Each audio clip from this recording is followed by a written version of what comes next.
At the end of the Bible book that he wrote, John has this interesting little statement that he throws in there. He says that he supposed that if he would write down everything that Jesus ever did and said, it would probably fill more than there are books in the entire world. Now that is an incredible thing to think about. Don't you wonder the other things that Jesus did? Well, of the things that we do have recorded that Jesus did, some of the most famous things are his miracles.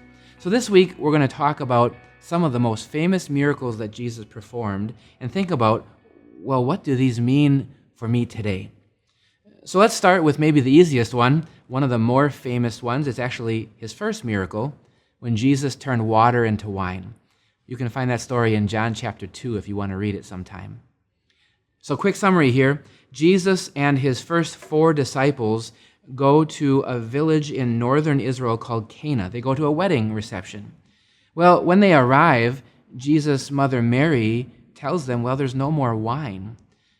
That might sound like no big deal, but understand in those cultural days, this was a big deal because wedding celebrations weren't just a few hours, they would last up to an entire week. This was a catastrophe, so to speak, for their celebration. So Jesus told some of the servants to take these big 6 stone jars and to fill them with water, maybe about 120 to 180 gallons worth of water.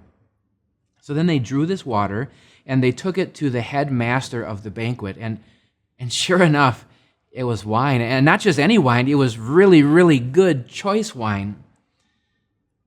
This is an incredible thing to think about how Jesus would do this. And there's some very good take-home points that easily come to mind. First of all, God is so good in graciously providing for us.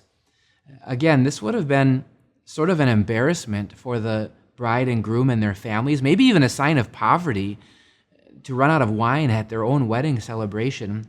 And so not only did Jesus provide, but point 2, pours open the floodgates of blessings, maybe some 750 bottles or so of wine, and again, really, really good wine.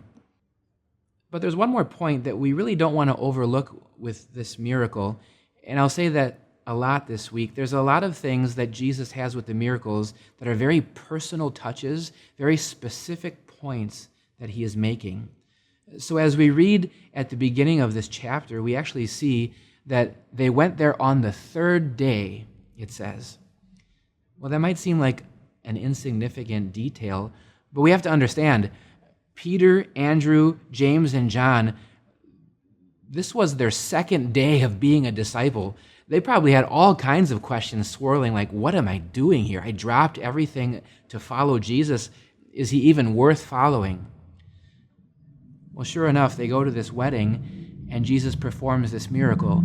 And guess who knew about it? It wasn't the bride and groom. It wasn't all the people at the reception at the party. It was a few servants, his mother Mary, and Peter, Andrew, James, and John. And so the story concludes by saying this: this was the first of the signs through which he revealed his glory, and his disciples believed in him. You see, the specific point for his disciples and for us is that with this miracle, Jesus was just starting to open the door to reveal his glory and show who he really is, our almighty, powerful God.